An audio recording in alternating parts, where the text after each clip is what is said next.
It was 2:14 a.m. when Jordan hit publish. The room smelled like old coffee and burnt toast. His cheap ring light cast hard shadows on the wall behind him, where peeling motivational posters clung by their corners. Believe, execute, conquer. They looked pathetic now, like relics from a past life where he actually believed them. The video was uploading. He stared at the screen, blank-faced, barely blinking. The title glared back at him in bold white font, How I Made 100K in 90 Days, using Rupert Sheldrake's Law of Assumption, and Why Reality is a Lie. It was a lie, all of it. Jordan hadn't made $100,000. He hadn't made $10,000. Hell, he was still 3 weeks late on rent and one missed auto payment away from losing his Honda. But the lie felt good. It felt powerful. Like the first time he realized that faking confidence made people actually treat him like he had some. And weirdly enough, that lie, the one he just uploaded for strangers, was the first thing in months that made him feel alive. The comments started rolling in faster than expected. Bro, this is wild. I just started trying this out. You're like the Andrew Tate of spirituality. What even is the law of assumption? Sounds fake, but I'm into it. Jordan smirked. The law of assumption wasn't even Sheldrake's theory. It was Neville Goddard's. But no one watching was going to fact-check that. Rupert Sheldrake just sounded more scientific, more shareable. The dopamine hit was instant. He leaned back in the cracked IKEA chair, tapping his phone against his thigh like a metronome. This wasn't a breakthrough, it was bait, and people were biting. Behind him, his phone buzzed again, this time from a real text. Mom. Jordan, are you okay? Your uncle said he saw one of your videos, please call me. He didn't respond. Jordan hadn't spoken to his mom in 3 months. Not since he left Seattle, not since the fight about dropping everything for some dumb internet hustle. Not since he told her the last thing he ever wanted to say out loud. You don't get it, Mom. Reality is what you assume it is. I'm done playing by your rules. Now he lived in a 1-bedroom in Vegas, No furniture except the desk, a mattress on the floor, and the hope that one day one of these lies would turn true. He stared at the view count, 14th in 207, in under an hour. And then the first DM came in. Hey man, do you offer coaching? This stuff is changing my life. I'll pay. Jordan exhaled sharply like he'd been holding his breath for days. Maybe this was how it started. Not with truth, but with a story. A version of himself that only existed in pixels but felt more real than anything else. Jordan stared at the DM like it was radioactive. Hey man, do you offer coaching? This stuff is changing my life, I'll pay. He clicked on the profile. Username, Eggs Crypto Clarity, 21. The bio was a mashup of ambition and desperation. 6 figures in crypto. Mindset is everything. DM for collabs. A guy like him, or who Jordan wanted to be. Either way, it wasn't a scammer, it was a believer. Jordan typed, yeah. I coach one-on-one, 250 hour. First session tomorrow? He pressed send, heart racing. $250 was a number he pulled out of nowhere. Something bold, unreal. Exactly the kind of thing the assumption crowd would eat up. 3 dots appeared. Sure, let's do it. Send payment info. He stood up too fast and nearly tripped over a box of instant noodles.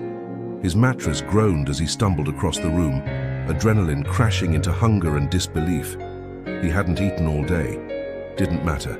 He wasn't hungry for food. He was starving for proof. Proof that the mask he put on tonight could buy him a new face tomorrow. Outside, Vegas shimmered. It wasn't the glamour of the Strip. His window faced an alley behind a taco place and a 24-hour laundromat. But even here, the city had its own twisted shine. Neon signs flickered like broken promises, and the night air carried hints of grease, sweat, and stale cigarettes. He transferred his last $17 to a payment platform that looked semi-legit and sent the guy the link. Minutes later, the money landed. Not a lot, not even close to fixing things, but it was something. Jordan laughed, quiet, bitter. He'd just sold an idea, nothing more, an assumption. The irony didn't escape him. He opened a Google Doc titled Coaching Framework. Blank. He stared at it, then typed in bold, Lesson 1, Reality is negotiable. Lesson 2, Assume value and the world will follow. Lesson 3, Sell belief, not results. He stopped, fingers frozen. This wasn't a curriculum, it was confession. The knock at the door came soft, like it didn't want to be real. Jordan's head snapped toward it. He wasn't expecting anyone. No deliveries, no friends, no neighbors he spoke to. Another knock, this time louder. He approached slowly, barefoot, heart pounding, peeked through the peephole. It was Marcus. Jordan hadn't seen him since LA, since the falling out. Since Marcus called him a fraud to his face and said, "This isn't manifesting, bro, it's just lying with extra steps." Now, here he was. Hoodie, backpack, eyes sunken. Jordan opened the door, stunned. "Marcus." Marcus nodded, jaw tight. "I saw your video." Silence hung between them like static. "I need your help," Marcus said. Jordan stepped back, wordless, and let Marcus in. The room hadn't changed since the last time Marcus had seen it. Cheap, cramped, half lived in. But the energy was different now. A tension buzzed in the air, like something important was about to start or unravel. Marcus dropped his backpack on the floor, eyes scanning the room. "You still don't have chairs?" "I upgraded," Jordan said, pointing to the mattress. "It's on the floor now instead of rolled up." Marcus didn't laugh. He just sat, elbows on knees, looking like he hadn't slept. Jordan leaned against the desk. "You said you saw the video?" Marcus nodded. "Yeah, it's blowing up." A pause. Jordan waited for the punchline, for Marcus to call him out. For the familiar lecture, ethics, accountability, truth, but it didn't come. Instead, Marcus said, "I lost everything." Jordan blinked. "What do you mean, everything?" "I quit my job, took out a loan, tried to scale that drop shipping thing. It crashed. Hard. I've got 3 weeks before my credit cards default. I've got nothing left to bet except belief." Jordan felt something twist in his gut. "And you came here for what? Coaching?" "No," Marcus said, meeting his eyes. "I came because I need you to teach me how to lie like it's the truth." Jordan's breath caught. This was different. This wasn't someone random from the internet. This was Marcus, his oldest friend. The one who used to roast him for watching Neville Goddard videos at 2 a.m., who once told him that mindset culture was the last refuge of broke dreamers. "You really think this works?" Marcus asked. Jordan swallowed. "It works if they believe it does." "And do you believe it?" Jordan didn't answer. The room fell into silence, broken only by the soft hum of a broken fan turning too slow. Marcus leaned back, exhaling. "I don't need a miracle, man. I just need a story I can live in for a little while. Something that sounds like hope." Jordan turned to his laptop, still open to the coaching doc. He typed a new line under Lesson 3. Lesson 4. Hope sells better when it looks like a plan. He looked at Marcus. "Okay, you want in? Then we start now." Marcus raised an eyebrow. "And start what?" Jordan stood up. "We build your story. A channel. A brand. Something people can believe in." "You mean lie?" "I mean package a version of the truth that people are desperate to hear." Marcus looked down at his hands, silent. Finally he said, "What if we're the only ones who don't believe it?" Jordan looked out the window at the neon blur of Vegas. "Then we fake it until someone pays us to believe it for real." By sunrise, the plan had a name. The assumption method. It was Marcus's idea. People want systems, formulas. Give them a name they can tattoo on their ego. Jordan hated how right he was. They worked through the night, drafting a funnel. Step 1, a free video course. Step 2, a digital workbook. Step 3, a paid mastermind group. Nothing revolutionary, just the same mold as every other so-called guru, but with better lighting and fewer disclaimers. Jordan filmed the first video that afternoon. They cleared a space against the blank wall, threw a thrift store plant in the corner, and set up the ring light. "Speak slow," Marcus coached. "Breathe, and remember, you're not selling the truth." You're selling the feeling that it's already true. Jordan nodded, stepped in front of the lens and began. What if I told you reality bends to belief? That everything you've been taught about effort and hustle is just noise, and the real game is internal. I'm Jordan, creator of the assumption method. And I'm going to show you how to ignore what is and create what you decide will be. He nailed it in one take. Marcus grinned behind the camera. That was scary good. By the end of the week, the free video had 68,000 views. They barely slept. Jordan was in front of the camera daily. Marcus edited through the night. DMs poured in. People shared testimonials that made Jordan's skin crawl. Stories of quitting jobs, maxing out cards, walking away from lives they were done manifesting. One message hit different. I did what you said. I assumed the job was mine. I quit the next day.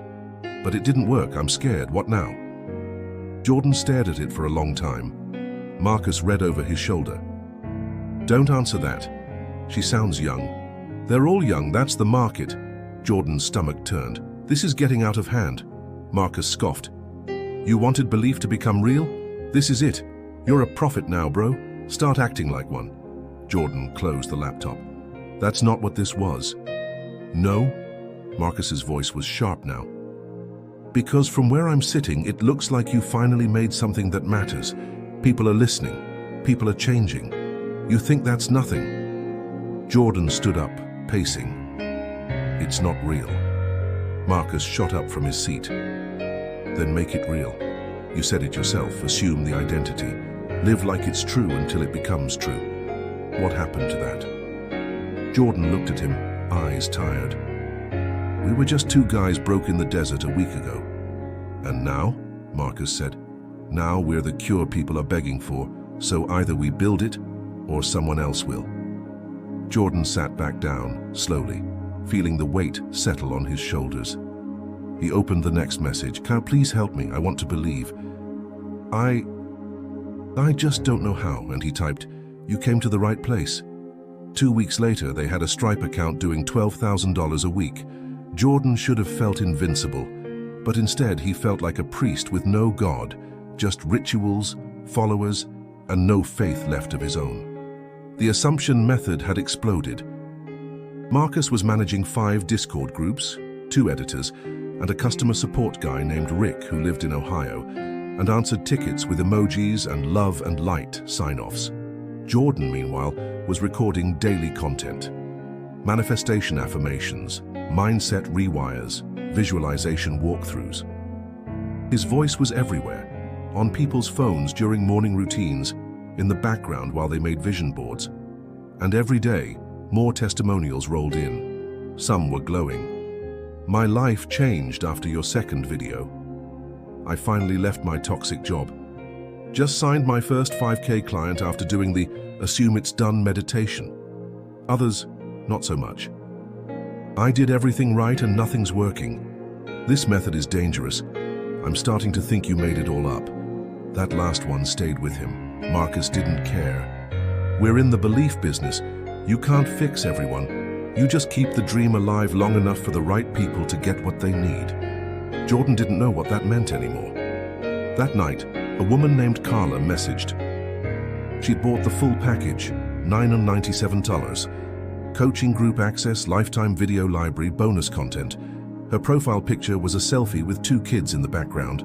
She looked tired, but her message was polite. Hi, Jordan. I just wanted to say thank you. I haven't made any money yet, but I feel different. Calmer, more in control, that alone is worth it. Jordan sat with that one. It wasn't fake. It wasn't angry, it wasn't glowing. It was real. He clicked her profile. No links, no hustle grind bio. Just a mom trying something new.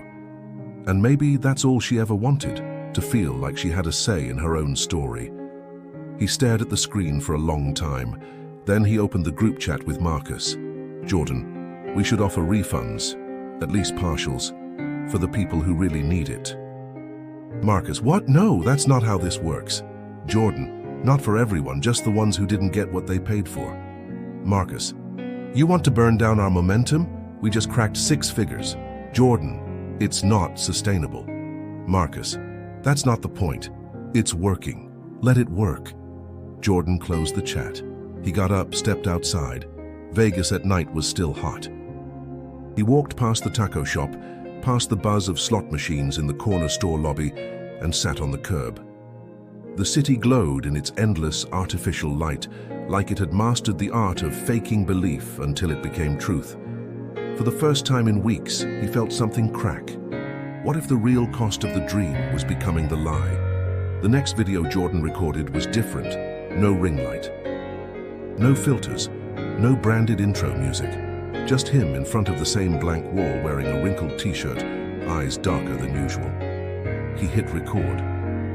"I've been thinking a lot about belief lately," he began, voice steady, "about what it means to sell hope, about what happens when we wrap our fears in language that sounds like clarity." He paused, swallowed. "I built something called the assumption method. Some of you found value in it, some of you didn't, and some of you believed so hard it hurt." The silence that followed felt louder than any music could have been. "I didn't invent this. I didn't even believe it, not fully. I just saw something broken in people, something that looked like what I felt, and I gave it a name. I gave it a story. And the truth is, that story worked better than I ever expected." His hands shook slightly. He didn't edit it out. "But stories come with responsibility, and I'm not sure I handled mine the right way."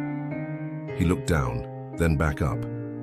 "If you spent money you couldn't afford, if you left something stable chasing something I romanticized, if you feel more lost than found, then I'm sorry. I don't know if I helped you or if I just made you feel like you had to fix yourself faster." He exhaled. "I'm shutting it down, all of it. The courses, the coaching, the funnel. It's over." Somewhere behind the camera, Marcus paced the room, fuming. He wanted to pull the plug mid-recording, but he didn't. Jordan continued, "Because here's the final truth. You don't need a method. You don't need my voice in your ear. You need space to fail, honestly, to rebuild without pretending you've already arrived." The last frame showed Jordan staring at the lens, not smiling. Just present. He clicked upload. The fallout was instant. Half the comments were fury. "This is weak. You owe us more than an apology." So it was all fake? The other half was something else. Gratitude mostly, relief. "Thank you for finally being human. This is the realest thing you've ever posted. Takes guts to walk away. Respect." Marcus didn't speak to him for 3 days. Then he packed up and left. Jordan stayed. He picked up freelance gigs to get by, editing wedding videos, ghostwriting product descriptions. The apartment felt quieter now, like it had shed the weight of all the pretending. Weeks later, Carla messaged again. "I saw your video. I'm still using the method, by the way, but now I make it my own. It's not magic, but it helps me stay focused. So, thanks. Even if it wasn't perfect." Jordan smiled, just a little. Maybe that was the unwritten lesson. Not everything built on belief had to be a lie. Some stories were worth rewriting. Jordan now wakes up before the sun.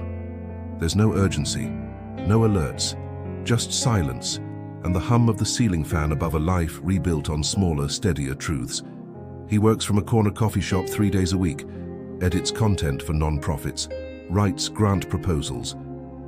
The pay isn't viral, but the sleep is better, and the guilt less constant. Sometimes he still gets emails from old followers. Some ask if the assumption method will return. Others thank him for shutting it down. A few just say they're still trying to believe in something. Anything. He always writes back, not with answers, but with honesty. One message came last week. "You helped me more when you admitted you were lost than when you pretended you were found." He read it twice, then again. That night he walked through the empty streets of Vegas, a city still pretending to be more than it is. He didn't resent it. He understood now. Sometimes the only way out of a lie is to live in it long enough to recognize the parts worth keeping. And in that quiet, unsellable moment, Jordan smiled. He was finally rich in the one way he never expected. He felt real.